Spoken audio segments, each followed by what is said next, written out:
let's get away from smartphones for a second. Who in tech, what are you seeing now that you feel is really innovative? I mean, like stuff like the Kinect is coming out, which is all kinds of crazy motion gaming stuff. I mean, what do you see as being truly innovative in your eyes? The big changes over time in computers of all the eras from back when it was vacuum tubes and punch cards, it's basically input-output, how it connects to a human being. How do you actually use it, you know? And we got past punch cards, we got to our little terminals with the personal computers, we got to mouses and GUI. That means the display and the input and the output were changing different ways. And now we've gone a step further. We've gone to touch. We went to trackpads, and now we went to touch screens. A lot of that's changing, but I think the biggest change in the future is going to be voice.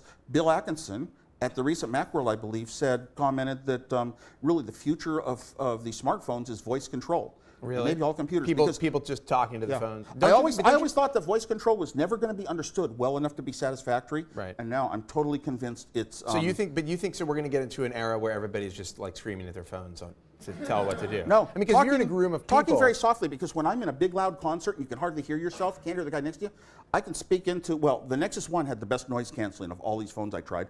And the Nexus 1, I would speak into it, you know, I don't know, call Joe's Diner on First Street. And normally your voice goes up and down, up and down. It'd be a big brick.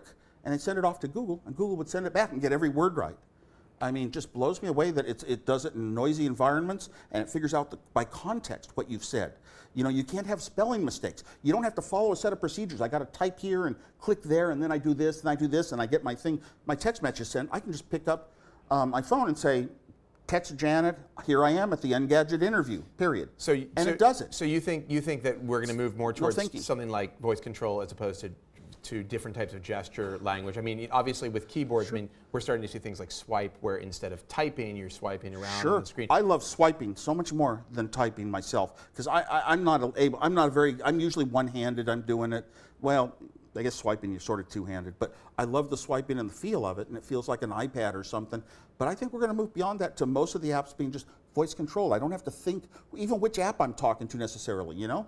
Pick up my Android, navigate to Cooper's Square, whatever. Yeah. Well, but what about when it's just basic functions, and it's like, you know, you got a family, everybody has a smartphone, and everybody's like sitting. What are the largest lakes in New York? Yeah, you know, but it'll pop up the Wolfram Alpha thing if you use Siri on the iPhone. Yeah, but then you've got one person yelling into the phone over here. Different apps do different things right now with voice. Right.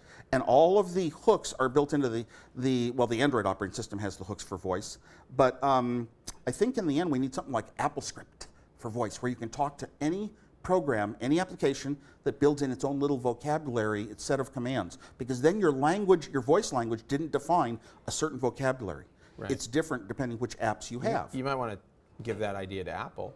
Oh, I would hope. Well, maybe they're watching. I would love that. But I think these things are going to happen. I really do. You know, Apple bought Siri. Siri's a company. You just talk. I'd like a reservation for 6 at Ruth's Chris Steakhouse in Lower Manhattan at 8 p.m. Press one red button, confirm. It knows who I am, knows where I am. And you think it works? I mean, you feel like it works as well as you'd like it to right now? No, doesn't do enough. But the things it does, I know what it does well, and it's an amazing part of my life. It's really gone over to preferring to speak into the phone when I can.